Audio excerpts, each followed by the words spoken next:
And we don't need any more affordable housing in Santa Monica. We really don't. I mean, if you can't afford to live in Santa Monica, then live where you can afford. I've been corresponding with a couple of you, and I'm trying to stay calm because you know how passionate I get about this subject. I've been living on Ashland Avenue in Santa Monica since 1996. It was my first home that I bought for myself. And it was great because the neighborhood is like Mayberry, and we like to keep it that way. We all know each other. We have a great community. We walk to our schools. We all know each other, and we stay together. And we are thoroughly against these out-of-state developers that are coming in and taking over these R1 lots. They tried to do it on Stanford, and we're fighting that as well. We had a beautiful family living there, and then the old woman died, and now a developer comes in and takes the house. Is that what you would want if you grew up in that house? We're fighting for 1230 Ashland, but we're fighting for the landscape of Sunset Park. And this is not affordable housing. These are $2 million units each. So, you know, yes, it's not $4 million what we're getting right now, but $2 million each, but we're gonna fight it and we're gonna win because we wanna keep the landscape of R1 neighborhoods in Sunset Park the way they are. I have nothing against apartments. I lived in apartments in New York, in a cockroach-infested apartment in Queens when I couldn't afford to live in New York City. But when I could afford to live in New York City, when I worked hard and I earned my pay, no one handed me low-income housing. I earned it and I worked for it. And that's where I come from. I come from you aspire to buy a single family home and you aspire to live in a neighborhood like Mayberry. So we're gonna fight too because we've always been the stepbrothers to Santa Monica. You have so much development happening in Sunset Park. Why us? Why are you always picking on us? We love our community and we want to keep it that way. We want to know our neighbors and we don't need any more affordable housing in Santa Monica. We really don't. I mean, if you can't afford to live in Santa Monica, then live where you can afford. Just like if I want to live in Manhattan Beach, I can't afford to live there. If I want to live in Bel Air, I can't afford to live there. When I bought my house, it was $365,000 for a 900 square foot house, which is very expensive. Thank you.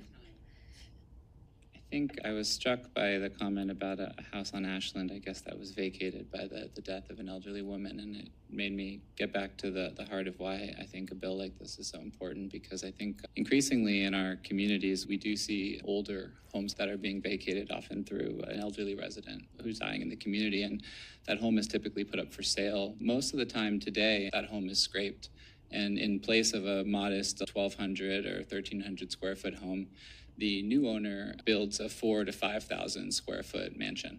That's the only thing our zoning code allows. The point of an ordinance like this is so that that home could potentially be transformed into, say, 4 or 5 homes, each around fairly modest, 1,500 or so square feet, nonetheless room enough for 3 bedrooms that could house a future family. Each one of those families would probably pay somewhere between $1.5 and maybe $1.75 million for a chance to live in a new home in Santa Monica, in a good school district, in one of the best places in LA County, where currently their only option would be to spend over $4 million. And they just simply can't do that. So yes, if my mom were to vacate a home, I would actually find it to be a great blessing if it would be able to make way for up to 4 to 5 or even 6 new families who want to live in that community and partake in it the same way that I was able to when I grew up in it. And as a homeowner in Sunset Park, I say that this would very much enrich my community.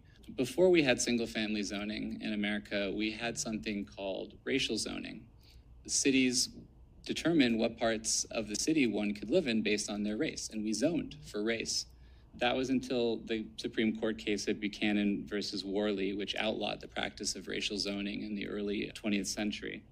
So cities around the country, in response to the overturning of racial zoning in America, came up with a new really great strategy called single-family zoning. Previously hadn't existed in America. Apparently a race-neutral way to keep poor people and people of color out of your neighborhoods by determining that if you wanted to live in that neighborhood, you had to buy at least 5,000 or sometimes 10,000 square feet of land, making it prohibitively expensive for most people who were considered undesirable. I think someone said, I've lived in apartments and otherwise, but those people shouldn't get to live here. I think that was said tonight. That's exactly why single-family zoning was created, to exclude people of color. And that's exactly what we're trying to undo tonight as we talk about equity and as we try to move forward as a city The Supreme Court at the time ruled in the favor of single-family zoning. The justices compared the dwellers of apartments to cockroaches and said that it would be a justifiable health hazard to forbid apartments from single-family zoning because the dwellers of apartments were akin to cockroaches infesting a neighborhood.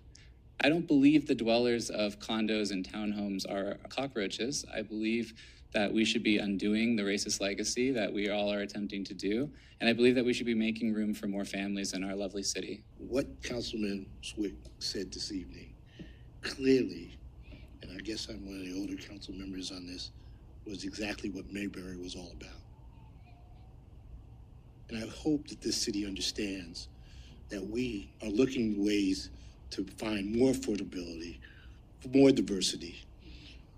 And when we talk about R1, R2, R3, R1 excluded many people of color and those individuals that weren't able to afford. And now we're in a city that is so expensive to live for anyone. It's just another way of exclusionary. So for me, Mayberry raised the hair on the back of my head. And I just want to state that.